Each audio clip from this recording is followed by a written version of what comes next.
في الفيديو ده هنتكلم عن 5 أسهم، 3 أسهم للمضاربة وسهمين للاستثمار.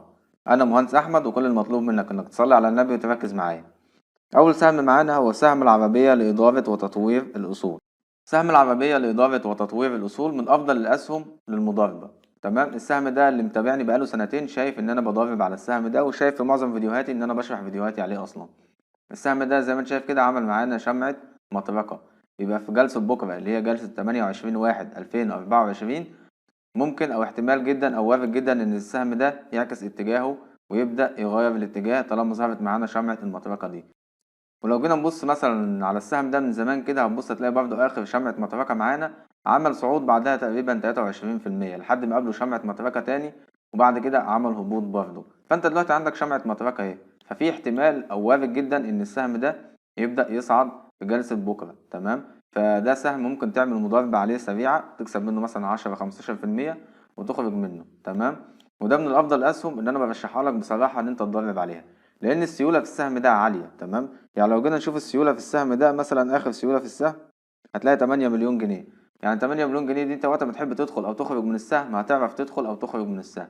لما تيجي تضرب دايما خلي السهم اللي انت بتضرب عليه السيولة فيه عالية. تمام، يبقى ده اول سهم معانا كده في الفيديو، سعره دلوقتي جنيه وقرشين. تمام، فده من الاسهم اللي انا برشحها لك ان انت تضرب عليها. تاني سهم معانا هو سهم راية لخدمات مراكز الاتصالات. سعر السهم دلوقتي 5 جنيه 78 قرش. لما نيجي نشوف السهم ده على تطبيق تريدنج فيو هتبص هتلاقي ان السهم ده ماشي معاك زي ما انت شايف كده في اتجاه صاعد بقاله فترة كبيرة جدا، ووارد جدا بعد الصعود القوي ده ان هو يحصل تصحيح، بس في نهاية التصحيح ده زي ما انت شايف كده ان هو فيه شمعة مطرقة معانا مقلوبة اهي. تمام، فوارد جدا ان انت تشوف السهم ده من بداية جلسة لحد يحقق معاك صعود تاني ويبدأ يكمل الاتجاه الصاعد اللي هو ماشي فيه.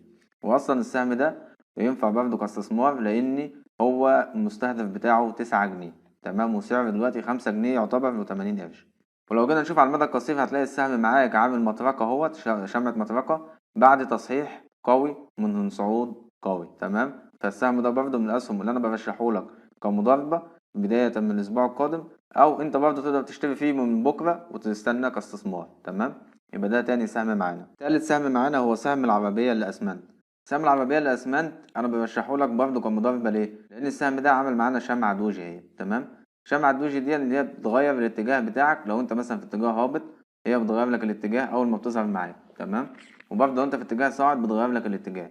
شمعة دوجي دي بتحصل لما مثلا سعر السهم يفتح ويقفل في نفس اليوم عند نفس السعر، زي ما انت شايف كده السهم فتح وقفل عند نفس السعر. تمام، وبرضه شمعة دوجي دي ظاهرة عند دعم قوي جدا وهو سعر 10 جنيه و20 قرش. تمام، السهم ده وارد جدا ان هو يرتد بداية من يوم الأحد الجاي.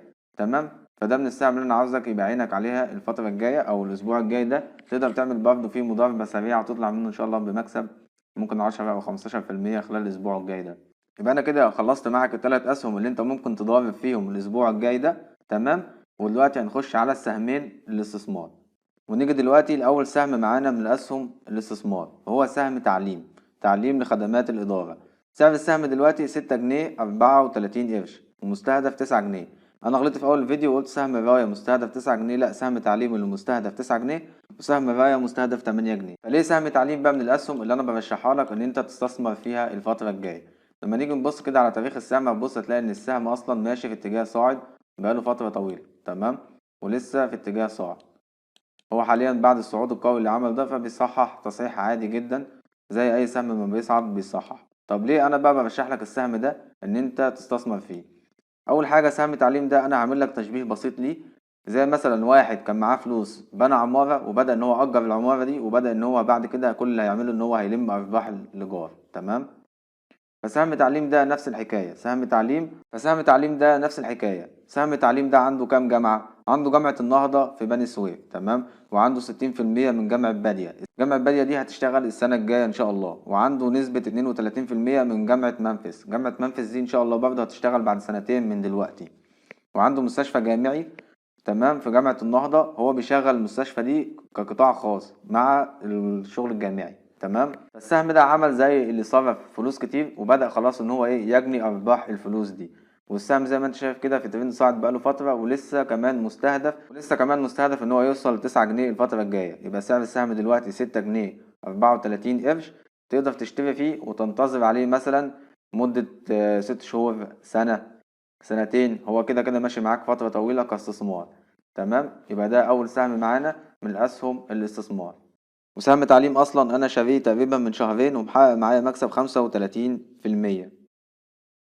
النسبة دي كانت 40%، بس بعد التصحيح الأخير ده وصلت ل35 أو 36%، ولا زلت محتفظ بيه لحد إن شاء الله ما يحقق معايا مكسب 60 أو 70%، وأبدأ إن أنا أتخلص منه أو أبدأ إن أنا أجني أرباح فيه. تاني سهم معانا كسهم استثمار هو سهم أوراسكوم للاستثمارات القابضة. سهم أوراسكوم للاستثمارات القابضة سعره دلوقتي 42 قرش. تمام، القيمة العادلة ليه على تطبيق انفستنج 69 قرش. تمام، السهم ده كان في اتجاه عرضي زي ما انت شايف كده. المفروض ان هو كان عنده مقاومة قوية عند 43 قرش، بس هو اخترقها ونزل تحتها اهوت، بس لسه ما استقرش. فالسهم دلوقتي احتمال يكون عنده أهداف هابطة، فلو هو حصل فيه هبوط فدي فرصة كويسة جدا ان انت تشتري فيه. ولو ما حصلش فيه هبوط هو برضه دلوقتي سعره كويس ان انت تشتري فيه. يعني هو انت حتى لو اشتريت دلوقتي وسعره نزل بيك ما تبيعش، زود المراكز الشرائية بتاعتك فيه، لانه اصلا احتمال جدا وارد جدا ان شاء الله الفترة الجاية خلال 3 4 شهور يوصل للقيمة العادلة بتاعته اللي هي 69 قرش. فالسهم ده من الاسهم اللي انا بفضلها ليك كاستثمار مش مضاربة. تمام، يبقى كده في الفيديو ده انا قلت لك على 5 اسهم، 3 اسهم فيهم فرصة ان شاء الله الاسبوع الجاي. منهم سهم راية مستهدف 8 جنيه تقدر تشتريه وتحتفظ بيه مدة طويلة. عندك سهمين للاستثمار، سهم تعليم وسهم اوراسكوم. ال5 اسهم موافقين للشريعة الاسلامية. 5 اسهم اتمنى ان شاء الله ان التحليل بتاعي ده يطلع صح ويحقق ارباح كويسة الفترة الجاية. طبعا الفيديو ده لا يعد توصية للبيع او الشراء، ده مجرد رأي شخصي ممكن يحتمل الصواب او الخطأ، بس انت حلل الاسهم بنفسك وخد قرارك بنفسك لان انت لوحدك اللي هتتحمل مسؤوليته. تمام، اتمنى التحليل بتاعي ده يطلع صح ويبقى فيه ارباح كويسه في الاسهم دي، وربنا يرزقنا جميعا ان شاء الله. كان معاكم مهندس احمد، ما تنساش تصلي على النبي قبل ما تقفل الفيديو.